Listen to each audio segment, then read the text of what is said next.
Hi everyone, welcome to our YouTube channel the NRI agro farming. అందరికీ నమస్కారం అండి. నా పేరు సురేష్. నేను గత 20 సంవత్సరాల నుంచి ఐటీ కన్సల్టెంట్గా యూకేలో పనిచేస్తున్నాను. నాకు ఎన్వైర్న్మెంట్ అన్నా నేచర్ అన్నా చాలా ఇష్టం అండి. కాబట్టి ఎప్పుడైనా నేను ఇండియా వచ్చినప్పుడు అది కాకినాడలో ఒక స్వచ్ఛంద సంస్థతో కలిసి పనిచేస్తూ ఉంటాను. నేను స్వయంగా మొక్కల్ని, ట్రీ గార్డ్స్ని చాలా సందర్భాల్లో స్పాన్సర్ చేయడం జరిగింది. అంటే ప్రతి ఆదివారం జరిగే కార్యక్రమంలో నేను స్వయంగా పార్టిసిపేట్ చేయడం కూడా జరిగింది. అది నాకు చాలా సంతృప్తి కలిగించిన నాకు ఒక యాంబిషన్ అయితే ఉండేది. ఒక చిన్న మినీ ఫారెస్ట్‌ని క్రియేట్ చేయాలనే ఉద్దేశం. నేను మాకున్న వ్యవసాయ భూమిలో ఒక 6 ఎకరాల్లో ఒక చిన్న సైజ్ అరణ్యాన్ని క్రియేట్ చేయాలనే ఒక ఉద్దేశంతో ఈ ప్రాజెక్ట్ స్టార్ట్ చేయడం జరిగింది. కాకపోతే ఆహ్, విదేశాల్లో ఉండి మన సొంత ఊర్లో ఇలాంటి కార్యక్రమాలు చేపట్టాలంటే దానికి ముందుగా కొద్దిగా ప్లానింగ్ అవసరం అవుతుందండి. ఇంపాసిబుల్ అయితే కాదు. కొద్దిగా ముందుగా కొన్ని పనులని పురమాయించుకోవాలి. కొన్ని ఫినిష్ చేసుకొని, కొన్ని మనం అక్కడికి వెళ్ళే టైంకి చేసుకుంటే సరిపోతుంది. సో ఇలాంటి ఉద్దేశంతో మేము మా పొలం దగ్గరికి వెళ్ళడం జరిగింది. సో ఈ వీడియోలో మేము దీన్ని ఎలాగా సాధించాము అంటే ఇనీషియల్గా హౌ వి స్టార్టెడ్ ఇట్ అనేది మీకు చూపించదలుచుకున్నాము. ఇందులో ప్రధానమైన అంశం ఏంటంటే ద ప్లాంట్ సెలక్షన్ అండి. ఎందుకంటే ఒక 10-20 రోజులు దాన్ని చూసుకునే మనుషులు లేకపోయినా, ఏదైనా నీటి ఇబ్బందులు వచ్చినా సరే వాటికి అవే సస్టైన్ అయ్యేలాగా ఉండే మొక్కలను ఎంచుకోవడం అనేది చాలా ముఖ్యం. కాబట్టి మేము ఈ విషయంలో టేకు, రోజ్వుడ్, శ్రీగంధ మొక్కల్ని ఎంచుకున్నాం. ఎందుకంటే అవి అడవి జాతి మొక్కలే కాబట్టి వాటికి ఆల్రెడీ సహజ గుణం ఉంటుంది. వాటికి అవే సస్టైన్ అయ్యే లక్షణం కలిగి ఉంటుంది. కాబట్టి మేము ఈ మూడింటిని సెలెక్ట్ చేసుకున్నాం. ప్లాంట్స్ ఎక్కడ కొనాలి, ఎక్కడ ఎక్వైర్ చేసుకోవాలి అనేది చాలా ఇంపార్టెంట్. ఇప్పుడు మామూలు నర్సరీల్లో కొంటేనేమో అవి ర్యాండమ్గా వస్తాయండి. ఏ చెట్టు విత్తనం ఏంటి అనేది మనకి తెలియదు. అక్కడ ఉండి రీసెర్చ్ చేసుకుని ఒక 10-20 నర్సరీలు తిరిగి మీరు మేబీ సెలెక్ట్ చేసుకోవచ్చు. కాకపోతే నాకు అంత టైం లేదు కాబట్టి నేను వేరే మార్గాన్ని ఎంచుకున్నాను. అది టిష్యూ కల్చర్ ప్లాంట్స్. ఎందుకంటే మనకి ఆల్రెడీ ఒక కాన్ఫిడెన్స్ ఉంటుంది. దాని మదర్ కల్చర్ ఏంటనేది మనకు ఆల్రెడీ తెలిసిపోయి ఉంటుంది. కాబట్టి మేము టిష్యూ కల్చర్కి వెళ్ళాము. సో ఈ ప్రాజెక్ట్ స్టార్ట్ చేయడానికి మేము ఇనీషియల్ ప్లాన్ కని చెప్పి మంచి సమ్మర్లో వెళ్ళామండి. మిడ్ ఏప్రిల్ వెళ్ళాము. దిస్ వాజ్ ద సిచ్యువేషన్ అండి.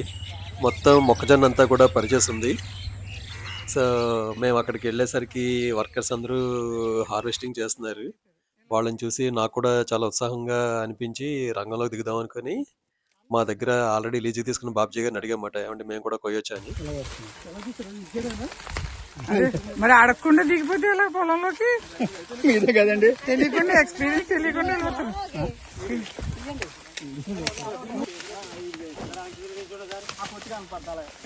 ఒకసారి ఫేస్ టర్నింగ్ ఇచ్చుకోండి. మరి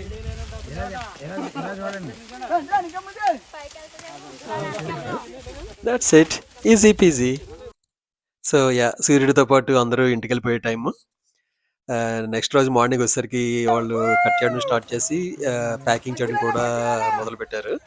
సో అయిపోయిన ప్యాకింగ్ బస్తాలన్నింటినీ కూడా లోడ్ చేసుకుని మార్కెట్కి తీసుకెళ్ళడానికి అని చెప్పి ట్రాక్టర్ రావడం కూడా జరిగింది. మేము అనుకున్న పనులు మొదలు పెట్టాలంటే మాకు ల్యాండ్ అంతా కూడా చాలా క్లియర్గా ఉండాలండి. కాకపోతే ఇంకా 5 to 7 ఎకర్స్లో హార్వెస్ట్ చేయాల్సింది ఉంది. దానికి ఇంకా 10 to 15 days టైం పడుతుంది అన్నారు. హార్వెస్ట్ అయిన వెంటనే ఏమేమి పనులు చేయాలనేది ఒక టాస్క్ ప్రిపేర్ చేసుకుని, టాస్క్ లిస్ట్ ప్రిపేర్ చేసుకుని వెనక్కి రావడం జరిగిందండి. ద ఫస్ట్ టాస్క్ వచ్చి జియాలజీ సర్వే అండి. అంతకుముందు కొబ్బరికాయ మెథడ్ ద్వారా గ్రౌండ్ వాటర్ కనిపెట్టడం ఇలాంటివి చాలా చేసేవారు. కానీ ఈసారి జియాలజిస్ట్ అప్రోచ్ అయ్యామండి. వాళ్ళ టీం వచ్చి ల్యాండ్ అంతా సర్వే చేసి మాకు 4 బోర్వెల్ పాయింట్స్ మార్క్ చేశారు. ఆ 4గిట్లో మాకు మా వీలుని బట్టి, ప్లాన్ని బట్టి మేము 2 పాయింట్స్ని ఫైనల్ చేసుకున్నాము. 2 రోజుల తర్వాత బోర్వెల్ టీం వచ్చి వాళ్ళు డ్రిల్లింగ్ చేశారండి. ఫస్ట్ ఒక పాయింట్లో చేశారు, వి నాట్ సక్సీడెడ్. తర్వాత రెండో దానిలో as we hit the right point, we got the water. Borewell పడడం అనేది చాలా ఎక్సైటింగ్ మూమెంట్ అండి పొలంలో. అది అయిన వెంటనే ఇమ్మీడియట్గా మాకు చేయాల్సిన పనులు ఏంటంటే, ఒకటి వాటర్ పాండ్ తవ్వించడం, వాటర్ స్టోర్ చేసుకోవడానికి అండ్ రెయిన్ వాటర్ హార్వెస్ట్ చేసుకోవడానికి కూడా. వారం రోజుల తర్వాత మేము పురమాయించుకున్న జేసీబీ 2 ట్రాక్టర్లు వచ్చినాయండి. వాళ్ళు పొలం అంతా బాగా దున్ని రోటివేట్ చేసి స్లోప్ అది బాగా పెట్టారు. ఎక్సెస్ లైన్ వాటర్ అంతా కూడా డ్రైన్ అయిపోవడానికి. అలానే 200 గొర్రెల మందని పొలంలో కట్టించామండి ఒక 4 రోజుల పాటు. దానికి ముందుగా, తర్వాత కూడా సాయిల్ టెస్ట్ చేయించాము. వాటి డ్రాప్ ఔట్స్ వల్ల నేల చాలా సారవంతంగా తయారైనట్టుగా రిజల్ట్స్‌లో వచ్చినియి మాకు. సైమల్టేనియస్‌గా పాండ్ కన్‌స్ట్రక్షన్ కూడా జరిగిందండి. సో, దీంతో మేము అనుకున్న పనులన్నీ జరిగినియి. సో, మళ్ళీ మేము యూకే నుంచి ఇండియా రావడానికి రెడీ అయ్యాం.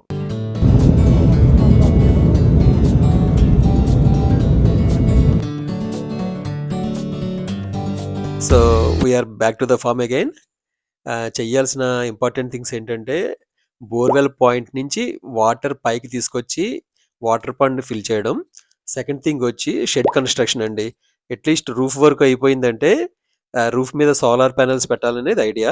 అండ్ ద థర్డ్ వన్ వచ్చి మొక్కలేసుకోవడానికి వీలుగా మొత్తం పొలం అంతా కూడా మళ్ళీ ఒకసారి అన్నీ చదును చేసుకొని, గుంతలు తీయడానికి కూడా మేము రెడీ చేసుకోవాలి. ఇది మిడ్ ఆఫ్ ఆగస్ట్ కాబట్టి మళ్ళీ మా పొలం చుట్టుపక్కల వరి క్రాప్ వేసేసారండి. అది కూడా ఆల్మోస్ట్ పెరిగిపోయింది. మాకు పొలంలో రావడానికి ఇది ఒక చిన్న అడ్డంకి మాట, యాక్సెస్ ఇష్యూ. కాబట్టి అన్నీ కూడా మాకు మాన్యువల్‌గా మోసుకురావాల్సి వస్తది లోపలికి కొంచెం దూరం. అలాగా మా వాళ్ళు మొత్తం ఎక్విప్‌మెంట్స్ అన్నిటిని కూడా మోసుకొనొచ్చారు లోపలికి. ఇది మీరు చూస్తుంది 5 హెచ్‌పీ సబ్‌మెర్సిబుల్ పంప్ అండి. దీన్ని మొత్తం యేసు, అంజి, ప్రసాద్, దుర్గా, సత్యబాబు వీళ్ళందరూ కూడా చాలా కష్టపడి అక్కడికొచ్చిన ఇంజినీర్ సహాయంతో బోర్‌వెల్ లోపలికి పంపించి వాటర్ పైకి తీసుకురావాలనేది ప్రయత్నం. సో, దాన్ని ముందుగా టెస్ట్ చేశారు. మెర్సిబుల్ పంప్ సరిగ్గా పనిచేస్తుందో లేదో అని. ఎందుకంటే దాన్ని మొత్తం 200 అడుగులు పంపించాక పని చేయకపోతే కష్టం కాబట్టి దాన్ని ముందుగానే టెస్ట్ చేసుకున్నారు. రాముడు సన్నగా, పీలగా కనిపిస్తాడు గానీ చాలా పని చేస్తాడండి పొలంలో. మొత్తం మీద అందరూ తలో చెయ్య ఏసి బాబ్జీ గారితో పాటుగా దాన్ని లోపలికి పంపించడం జరిగింది. వాళ్ళేంటంటే లోపలికి పంపించేటప్పుడే దానికి ఎలక్ట్రిక్ వైర్‌ని కూడా దానికి అటాచ్ చేసి పంపిస్తారన్నమాట. సో దట్ మెర్సిబుల్ పంప్‌కి పవర్ అందేలాగా. సో, దాన్ని పంపించారు. స్విచ్ ఆన్ చేశారు. సో, వితిన్ ఫ్యూ సెకండ్స్‌లో మాకు ఇలా వాటర్ బయటకొచ్చిందండి. సో, కాపోతే ఏంటంటే కొంచెం మట్టితో కలిసిన వాటర్ వస్తది ఫస్ట్ 10 నిమిషాలు. తర్వాత స్లోగా మనకి ప్యూర్ వాటర్ వచ్చేస్తదనమాట. చూసారా ఎంత ప్యూర్ వాటర్ వస్తుందో? సో, ఈ వచ్చిన వాటర్ తోటేమో వాటర్ ట్యాంక్ అంతా ఫిల్ అవుతదండి. ఈ వాటర్ ట్యాంక్‌లో ఫిల్ అయిన వాటర్‌ని మనం మొక్కలకి డ్రిప్ ద్వారా పంపిస్తామన్నమాట. సో, దానికి అవసరమైన 3 హెచ్‌పీ మోటార్‌ని మా వాళ్ళు ఫిక్స్ చేశారు ఆ రోజు.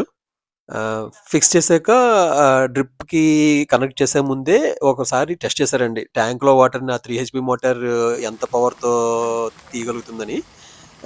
యెస్, చూస్తున్నారు కదా! ద ఫోర్స్ అది డ్రిప్‌కెళ్తుందండి. ఆ కనెక్షన్ అంతా కూడా ఇప్పుడు.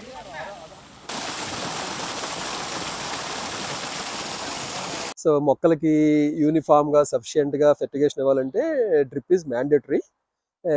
కాపోతే మాకున్న ఎలక్ట్రిసిటీ కనెక్షన్‌తో పాటు ఆల్టర్‌నేటివ్‌గా సోలార్ పవర్‌ని కూడా ఎంచుకోవడం జరిగింది. Without any interruption. సో, ఈ సోలార్ ప్యానెల్స్ కూడా మేము షెడ్ మీద, రూఫ్ మీద పెట్టడానికని చెప్పి మేము డిసైడ్ అయ్యాం. ఎందుకంటే దానివల్ల కింద ప్లేస్ కలిసొస్తది. And at the same time they are very safe also. ఎక్కడన్నా ఏమన్నా పడినా చేసినా బ్రేక్ అవ్వడం, మళ్ళీ అన్నీ కూడా కొత్త సమస్యలు తీసుకొస్తది కాబట్టి ప్యానెల్స్ అన్నీ కూడా రూఫ్ మీద పెట్టడం జరిగింది.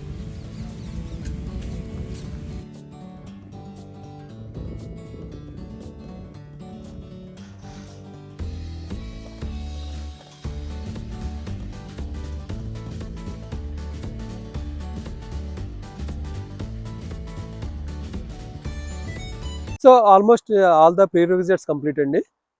సరే ఇంక ప్లాంటేషన్‌కి రెడీ అవుదాం అనుకునే టైంకి ఆల్మోస్ట్ మళ్ళీ పొలంలో ఒక 1 ఫీట్ వరకు గ్రాస్ వచ్చేసింది. కాకపోతే ఇంతకు ముందులాగా పెద్ద పెద్ద ట్రాక్టర్‌లని, జేసీబీలని తీసుకెళ్ళే అవకాశం ఇప్పుడు లేదు. ఎందుకంటే మా పొలం చుట్టుపక్కల 4 వైపులా కూడా వాళ్ళు క్రాప్ ఏసేశారు.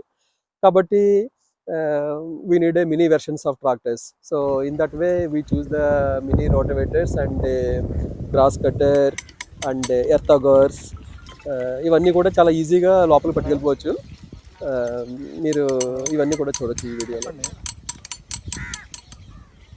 సో, వాళ్ళు మొత్తం తెచ్చిన ఎక్విప్‌మెంట్ అంతా కూడా బయట అసెంబుల్ చేశారు. చేసి పొలంలోకి మోసుకొచ్చామండి.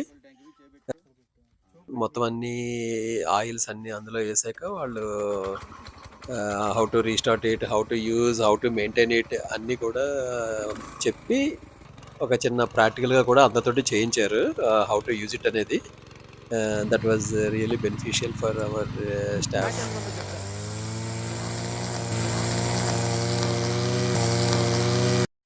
సో ఇప్పుడు నుంచి జరగబోయే ప్రతి యాక్టివిటీ కూడా ప్యారలల్ యాక్టివిటీస్ అండి. ఈ గ్రాస్ కట్టర్ అండ్ రోటోవేటర్ కాంబినేషన్తో అంజీ ప్రసాద్ వర్క్ చేసి ఒక 4 గంటల్లో మాకు ఒక కంప్లీట్ 1 ఎకరం క్లియర్ చేసి ఇచ్చారండి. వాళ్ళు 2 ఎకరానికి మూవ్ అయ్యారు. మేము ఈ లోపల ఏం చేసామంటే క్లియర్ అయిన మొదటి ఎకరంలో లైన్లు పెట్టుకోవడం జరిగింది మొక్కలకు అవసరమయ్యే గుంతలు తవ్వడానికి. దీనికి మార్కింగ్ పెట్టుకునేందుకు కానీ మేము దగ్గర దగ్గర ఒక 3000 వెదురు పుల్లల్ని 1 మీటర్ పొడుగున్న వాటిని తెచ్చుకున్నామండి. తెచ్చుకుని స్ట్రైట్ లైన్ పెట్టుకుని తాడుతోటి దీన్ని దొడ్డి కట్టడం అంటారన్నమాట అచ్చ తెలుగులో చెప్పాలంటే. So lane to lane 12 feet వచ్చేలాగా, మళ్ళీ ప్లాంట్ టు ప్లాంట్ వచ్చి 6 ఫీట్ వచ్చేలాగా మేము వెదురు పుల్లలు పెట్టుకోవడం జరిగింది. ఈ వెదురు పుల్లల్ని మళ్ళీ మనం మొక్కలు నాటాక వాటికి సపోర్ట్గా కూడా కట్టుకోవచ్చు అనమాట. గేదెలు కూడా అబ్జర్వ్ చేస్తున్నాయి ఏంటి వీడి మ్యాటర్ ఏంటన్నట్టు. సో ఈ మార్కింగ్ అయిపోయాక ఇది దగ్గర దగ్గర 3600 గుంతలు తీయాలండి అన్ని మొక్కలకి కలిపి. ఈ బ్యాంబూ స్టిక్ మార్కింగ్ ఆధారంగా మొత్తం 3 మెషిన్లతో ప్రతి మెషిన్కి 3 చొప్పున గుంతలు తీయడం స్టార్ట్ చేశారండి. ఇది మెషిన్కి 3 అనేది ఎక్కువైనా సరే 2 మెషిన్ హ్యాండిల్ చేయడం, 3వ వ్యక్తి గుంతలో ఏదైనా మంటి మిగిలిపోతే దాన్ని బయటకు తీయడానికి ప్లస్ మెషిన్ క్లీన్ చేయడానికి. So that it's more towards the safety. So ఆ రోజు మధ్యాహ్నం మొదలుపెట్టి సాయంత్రం అయ్యేసరికి ఓన్లీ ఒక 300 గుంతలు మాత్రమే తీయగలిగారు. సో చీకటి పడిపోవడంతో మేము ముందుగా అనుకున్న ప్లాన్ ప్రకారం నైట్ షిఫ్ట్ కూడా స్టార్ట్ చేసాము ఆ రోజు. సో మా ఊర్లో ఎలక్ట్రీషియన్ ప్రసాద్ గారు వచ్చి మాకు ఫ్లడ్ లైట్స్ అవి అరేంజ్ చేశారు. అండ్ ఫ్రెష్ టీమ్ కూడా వచ్చారు 9 మంది. మళ్ళీ same work mid night almost 1 AM వరకు పనిచేశారు చిన్న చిన్న బ్రేక్స్ తోటి. ప్లస్ చాలా అలసిపోవడంతో అక్కడే పడుకుని పోయాను కూడా నేను. తర్వాత తెలిసింది అక్కడ చాలా పాములు అయి తిరుగుతాయని.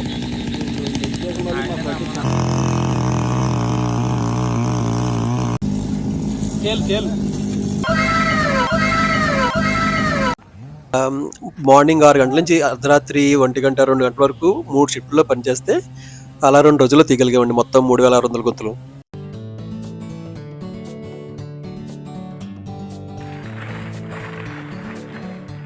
తర్వాత 2 రోజుల వరకు వాటిని సన్లైట్కి ఎక్స్పోజ్ చేశాక గుంతల్ని వెర్మి కంపోస్ట్, వేపపిండి, ట్రైకోడర్మా విరిడి మొత్తం ఇలాంటి బయో ఏజెంట్స్ తోటి అన్నిటిని మట్టిలో కలిపి మొత్తం గుంతలన్నీ కూడా పూర్తి చేసామండి.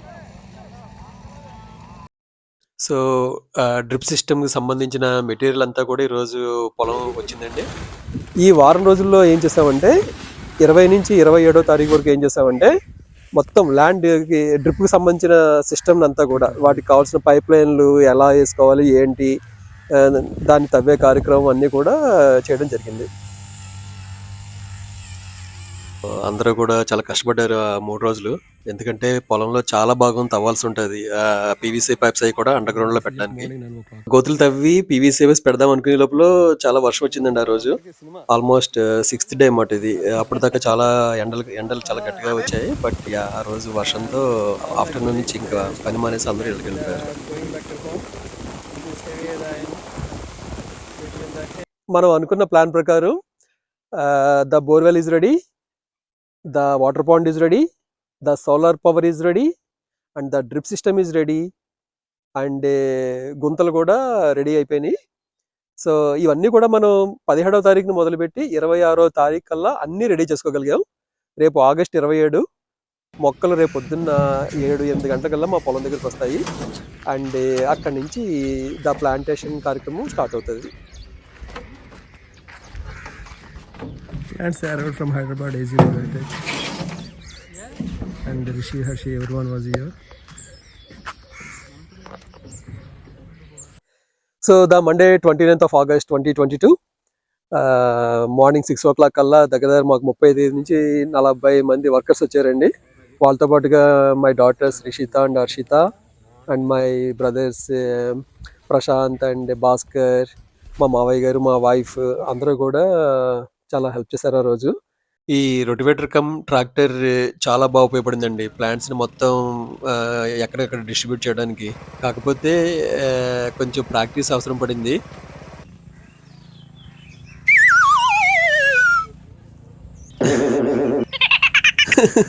సో, ఇలాంటివన్నీ అయ్యాక వాళ్ళు ఆహ్, తర్వాత బానే డ్రైవ్ చేశారండి ఆల్ ద డే. ఆ రోజు వచ్చిన వాళ్ళందరికీ కూడా ఇన్‌స్ట్రక్షన్స్ ఇవ్వడం జరిగిందండి. ఎవరెవరు ఏ లైన్‌లో ఏ మొక్కలు పట్టుకెళ్ళాలి, ఎక్కడెక్కడ ఎయ్యాలి, ఏంటనేది. కాకపోతే వాళ్ళందరూ ఏసే ముందుగానే మొదటి మొక్క మా ఫ్యామిలీ వెయ్యాలని చెప్పి శ్రీగంధం మొక్కని మేము నాటడం జరిగింది ముందుగా. With the help of Rishi, Harshi and మా మావయ్య గారు. తర్వాతొచ్చి రిషి, హర్షి ఏమో ఒక టేక్ వుడ్ మొక్కను కూడా ఏశారు.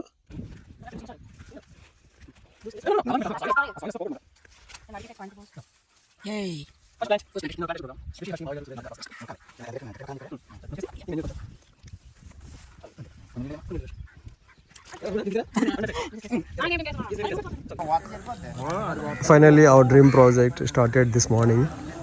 ఇక్కడి నుంచి ఇంకా వర్కర్స్ అందరూ కూడా ఎవరికి చెప్పిన పని వాళ్ళు చేసుకుంటూ వెళ్ళారు. 30 to మధ్యాహ్నం 2 గంటలకల్లా మేము ప్లాంటేషన్ మొత్తం ఒక 20 కంప్లీట్ మంది చేస్తామండి ఆ వచ్చారు. రోజు. అందరూ జాగ్రత్తగా వేస్తున్నారు.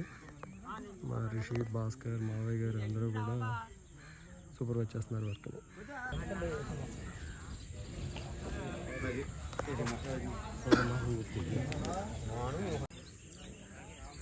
These both are good friends and they become my pets. మొన్న ఒక రోజు నా చెప్పులు ఎక్కడో పడిపోతే 2 పట్టుకెళ్ళి తెచ్చేసి ఒక చోట పెట్టి అక్కడ కాపలా కాసినాయి చాలాసేపు. ఈ 2 లైన్ చివరికి వేసుకెళ్ళిపోండి, ఓకేనా? ఈ లైన్ దగ్గర నుంచి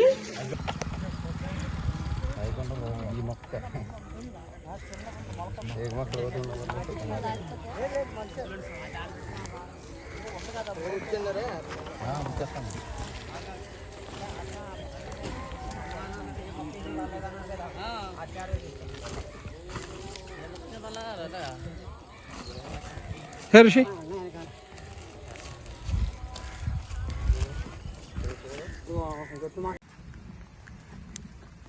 సో నార్మల్గా ప్లాంట్ నాటిన వెంటనే నీళ్లు పోయడం అనేది చాలా important.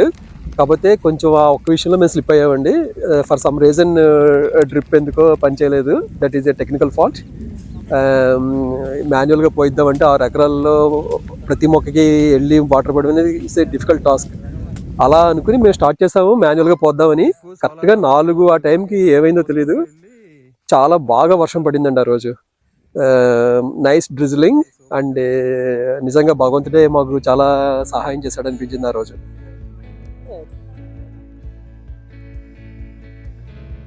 Finally the plantation is done. I was so happy and I can see the smile on everyone's face. It's really wonderful experience అండి. నిజంగా గ్రామీణ వాతావరణంలో 10-12 రోజులు వర్కర్స్ మధ్యలో నా లైఫ్ చాలా డిఫరెంట్గా అనిపించింది. ఆల్మోస్ట్ ఎప్పుడు ఉండే ఈ టెకీ వాతావరణం నుంచి ఒక్కసారి పల్లెటూరు వాతావరణంలో ఉండడం అనేది చాలా హ్యాపీగా అనిపించింది. Again I feel that I'm back to my roots.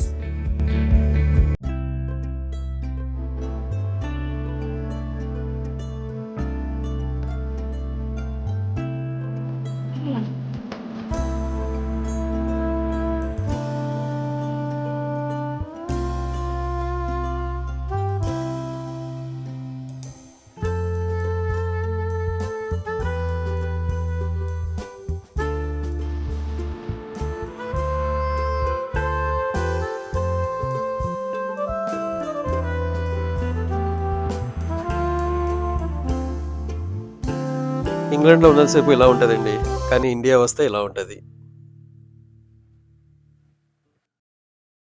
So guys, that's the end of this video. Thank you for watching. So we finally did it. 3,600 plants, 6 acres in just 10 days of time, all the way from UK to India. I hope this inspires you a bit towards the nature. I will see you in next video.